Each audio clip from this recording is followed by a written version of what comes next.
'Twas the week before Christmas, and all around the house, Gladys Amplegirth was fussing and straightening her blouse.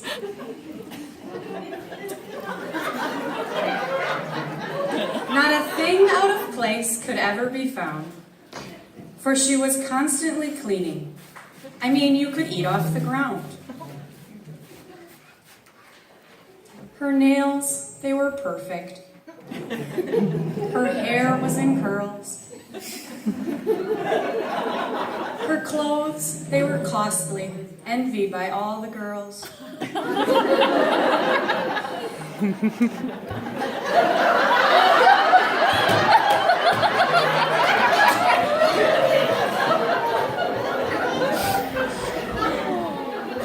Her tree was brought in by the greatest designer.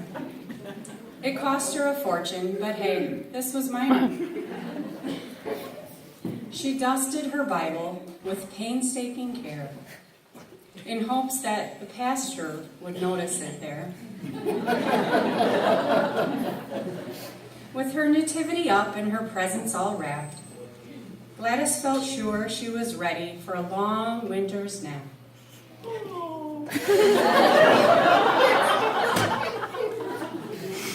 When what to her wondering eyes did appear, but a note at the door saying a guest would be here.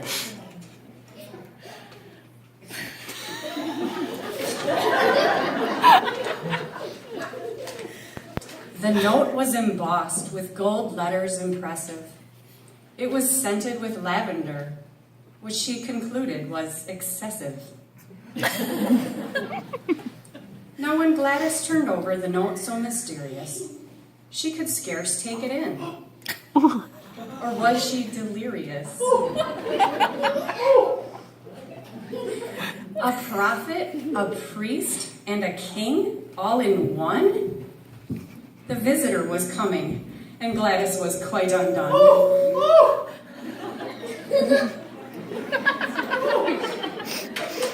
What a disgrace to be caught in her adorable onesie. As she fled to her closet, all in a frenzy.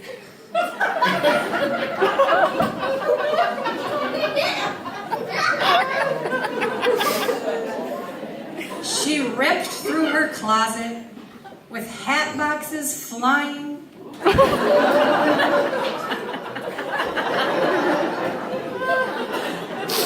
She searched through her wardrobe, everything trying.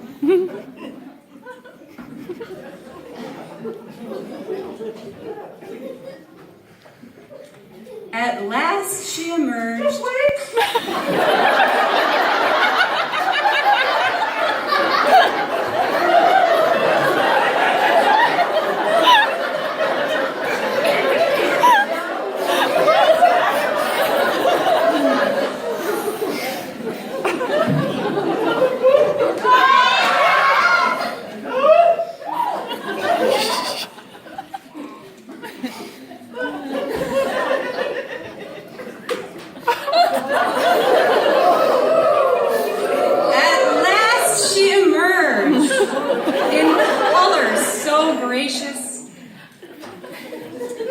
If the truth be told, she was looking quite bodacious.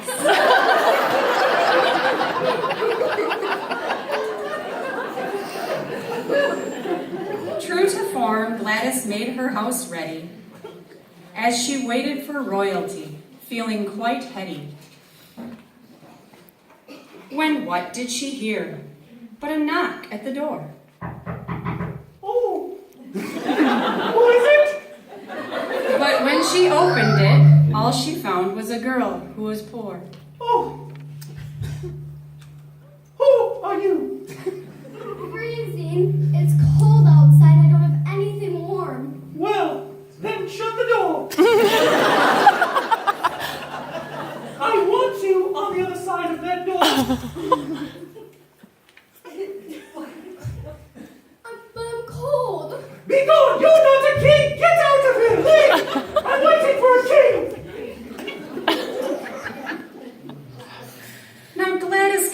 considered herself good to the less fortunate, but no one could blame her for getting rid of this subordinate.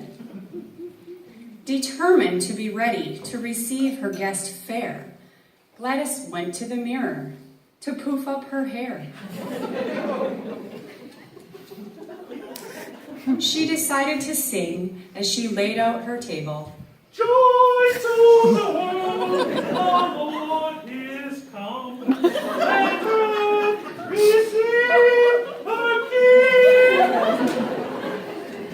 King. She was sure to impress with her cooking skills able.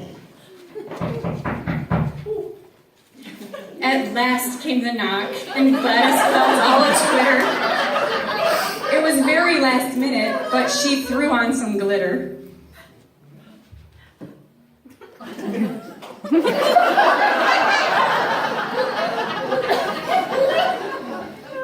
The girl at the door was so unexpected. Who are you? She was filthy and tired and utterly dejected.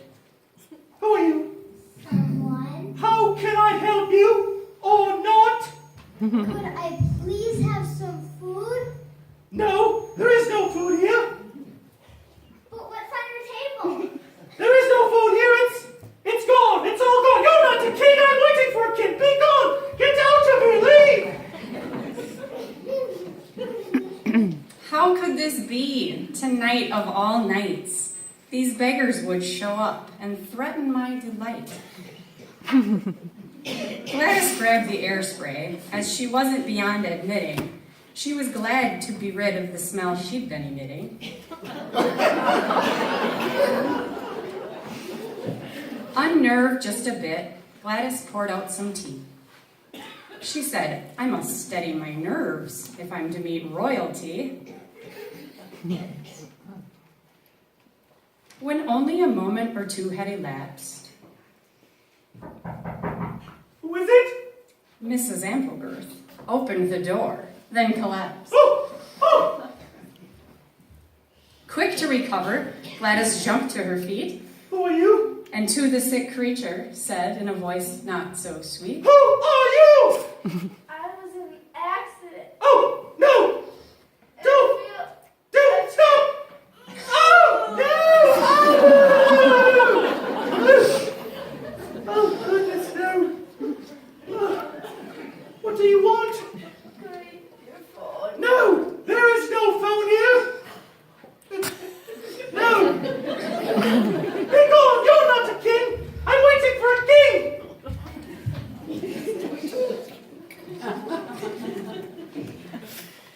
The events of this evening seemed so completely absurd that Mrs. Amplegirth, well, she nearly had a bird. It would be impossible to welcome this king or a duke unless she could find a way to get rid of this pile of puke. What else could go wrong? This simply can't be.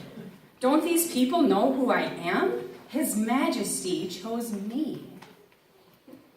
A knock at the doorway gave Gladys a fright. Oh! She swung wide the door, half expecting this sight. Oh! Of course! There stood a lady with disheveled appearance, an ex-convict, just perfect. What does she want, royalty clearance? Who are you? I was in jail, but now I'm not. Okay. Ow! What is this? Oh, no! Be gone! You're not the king! I'm waiting for a king! Get out! Get out! Our lady in question didn't know what to think. Her hopes for the evening were starting to sink. Something inside her was feeling uneasy. Had she done the right thing? She was feeling so queasy. And then, in a twinkling, a bright light did shine, and an angel appeared, who was clearly divine.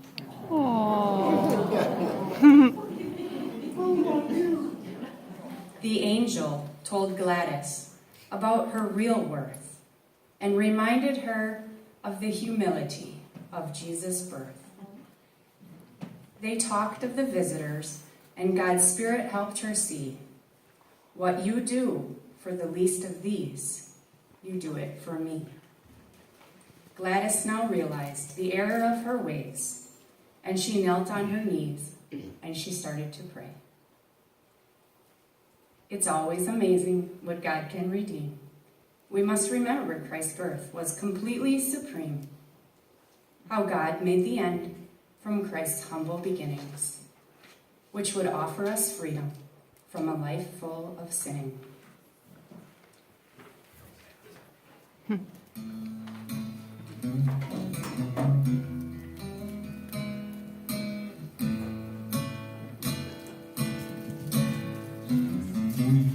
I was hungry, and you fed me. I was thirsty, you gave me drink. I was a stranger, you took me.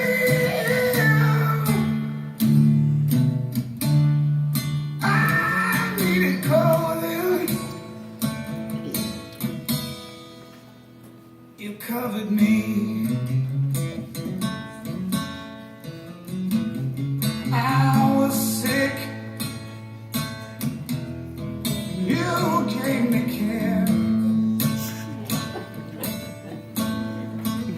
I was a prisoner.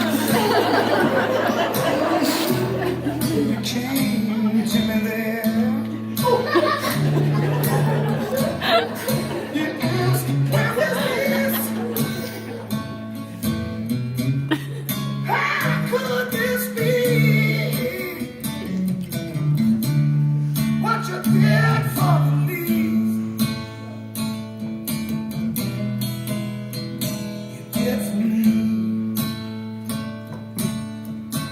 What you did for the leaves,